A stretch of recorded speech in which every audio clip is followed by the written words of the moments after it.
피지가 많아서 모공이 커졌다고요? 세수를 열심히 하면 괜찮아질 거라 생각하시죠? 그거 거의 상관없습니다. 모공은 단순히 기름구멍이 아니라 피부에서 제일 먼저 변화가 드러나는 부분입니다. 30대가 되면 어느 날 갑자기 왜 이렇게 모공 벌어졌지? 이런 생각이 들기 시작하죠. 피부의 변화가 어느 날 갑자기 찾아온 것 같지만 그걸 우리가 느끼고 있지 못하다가 어느 날 표면에 뚜렷하게 드러나는 거죠. 그래서 오늘은 모공이 왜 갑자기 벌어지기 시작하는지 모공 예방법과 해결책을 말씀드리겠습니다.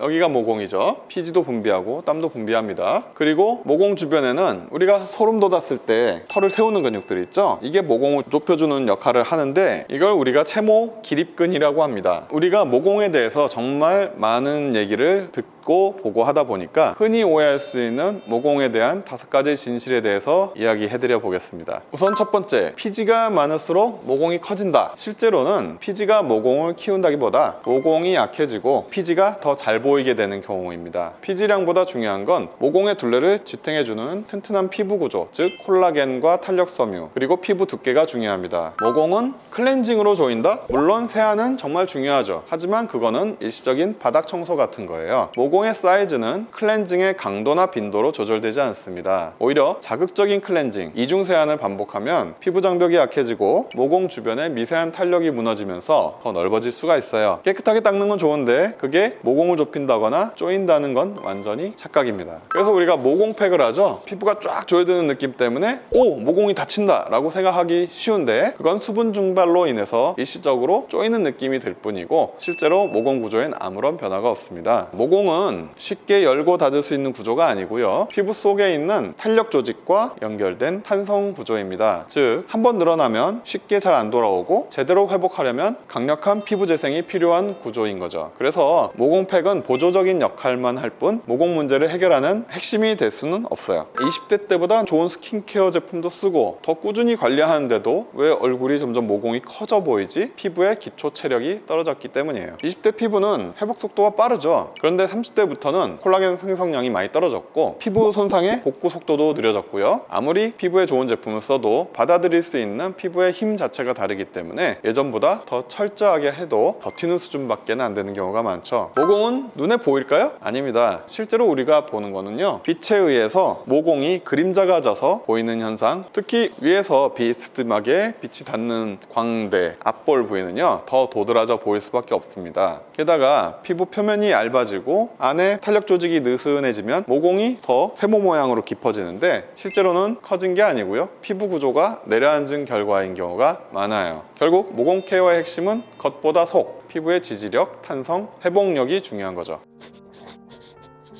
겉에 보이는 피지나 각질 때문이 아니라 속에서 벌어지는 피부 구조의 붕괴 현상 때문이라고 했죠. 콜라겐은요, 피부 속에 스프링 같은 존재예요. 얼굴의 형태를 유지해주고 모공 주변 탄력을 지탱해주는 뼈대 역할을 하죠. 그런데 30대 때부터 이 콜라겐 생산량이 급격하게 줄기 시작해요. 근데 우린 그걸 모르고 그냥 화장이 안 먹는다 고만 느끼는 거예요. 섬유 아세포라고 있습니다. 콜라겐이나 엘라스틴 같은 물질을 만들어주는 피부 공장 같은 세포예요. 근데 문제는 이 세포들이 30대 때부터 슬슬 게을러지기 시작한다는 겁니다. 노화라는 건 단순하게 그냥 시간이 가는 게 아니라 복구 능력이 사라지고 콜라겐도 점점 사라지게 되는 걸 의미합니다. 그래서 이런 것들이 누적이 되면 모공이 커지고 피부가 푸석푸석하고 점점 주저앉게 되는 거죠. 생각해보세요. 20대 때는 밤새 술 마시고 밤을 샜어도 그 다음날 피부에 아무런 문제가 없어 보이잖아요. 하지만 30대만 되면 어때요? 밤늦게 야근하고 늦게 잔 날이면 심하면은 3-4일간이나 회복 기간이 필요해지죠. 이건 단순히 육체 피로 문제가 아니라 피부가 스스로 회복시키는 능력이 줄어든 상태인 겁니다. 그게 우리 눈에 바로 드러나는 곳이 얼굴의 모공이죠. 탄성섬유, 즉 피부 안에 고무줄 역할을 하는 조직들이 서서히 망가지는 겁니다. 이게 망가지면 피부가 전체적으로 중심을 잃고 아래로 조금씩 무너지고 처지기 시작해요. 모공도 마찬가지예요. 단단하게 지탱되던 어떤 이 테두리들이 느슨해지면 모공이 넓어지게 되는 거죠. 모공은 단순히 커진 피지 구멍이 아니라 밑에 있는 피부의 전체적인 지지력 구조가 사라진 신호라는 거죠. 이걸 제대로 이해하셔야지 우리가 모공 케어를 어떻게 해야 될지 달라지게 되는 겁니다. 겉만 닦고 바르는 걸로는 모공을 조일 수가 없는 이유, 이제 조금 감이 오시나요?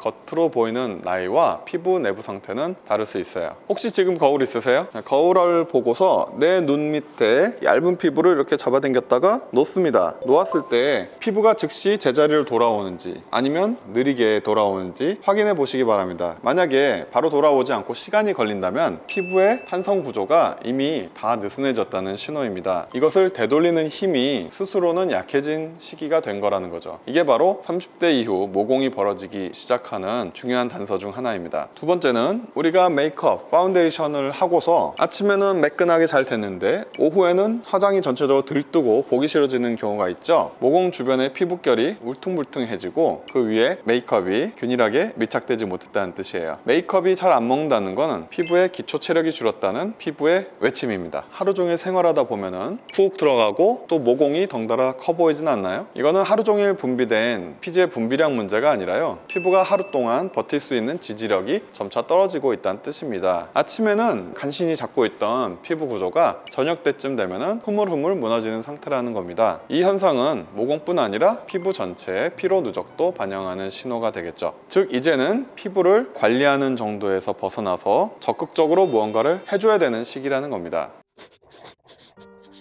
모공이 벌어지고 피부가 무너진 것 같다고 해서 너무 낙담하실 필요는 없어요. 좋은 소식은 지금부터라도 제대로 관리하면 충분히 회복 가능하다는 점입니다. 이제 30대가 돼서 늘어나 버린 모공을 어떻게 하면 회복할까 증가. 클렌징은 소홀히 하시면 안 되겠죠. 특히 코나 앞볼의 블랙헤드는 제거를 해주셔야 되겠죠. 피지 연화제를 골고루 발라서 블랙헤드가 말랑말랑해졌을 때 조심스럽게 면봉으로 제거하는 것을 추천드립니다. 자, 그리고 피부 구조에 좋은 제품을 사용하셔야 되는데 첫 번째가 레티놀 이고요. 두 번째가 비타민 C입니다. 자, 레티놀은 피부과에서 정말 많이 쓰는 성분이죠. 콜라겐의 생성도 도와주고 피부 세포의 순환을 자극해서 피부를 속에서부터 팽팽하게 만들어줍니다. 그래서 처음에는 무조건 조금 쓰시고 낮은 함량부터 시작하셔야 돼요. 추천하는 루틴은 일주일에 두세 번, 그리고 피부가 적응되면 그때부터 조금씩 함량과 사용량을 늘리는 게 안전합니다. 레티놀은 빠르게 많이 보다는 지속적으로 쭉 쓸수록 효과가 쌓이는 성분이니까 절대 과욕을 내지 마십시오.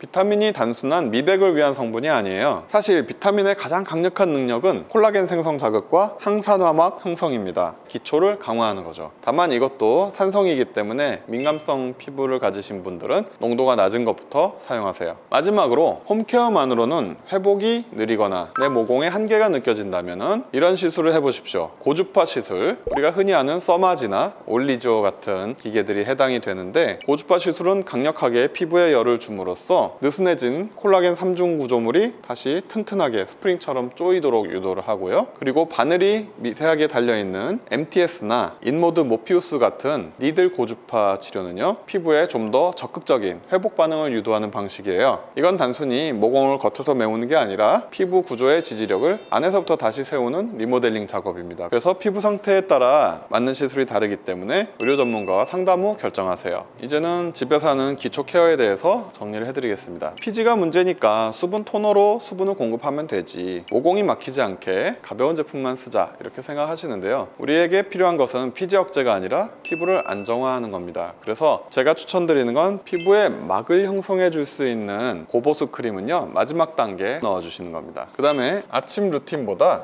밤 루틴에 집중하세요. 낮에는 수분도 다 날아가고 피부에 자극도 많아서 회복이 느려요. 밤에 우리가 피부가 재생될 때를 노려가지고 우리 피부에 필요한 성분들이 충분히 공급되도록 해줘야 하는 겁니다. 특히 밤 루틴은 기능성 제품을 집중 배치해줘야 하는 시간입니다. 모공이 커졌다는 건 단순히 피부가 지친 게 아니라 지탱할 힘이 부족해졌다는 우리 몸 신호입니다. 지금이 가장 우리 피부에 중요한 시기일 수 있어요. 지금이라도 잘 이해하고 관리해보시면 확실하게 모공이 달라질 수 있습니다. 앞으로도 좋은 내용으로 찾아뵙겠습니다. 구독과 좋아요 한 번씩 부탁드리고요. 지금까지 피부작가 닥터 심원석이었습니다. 감사합니다.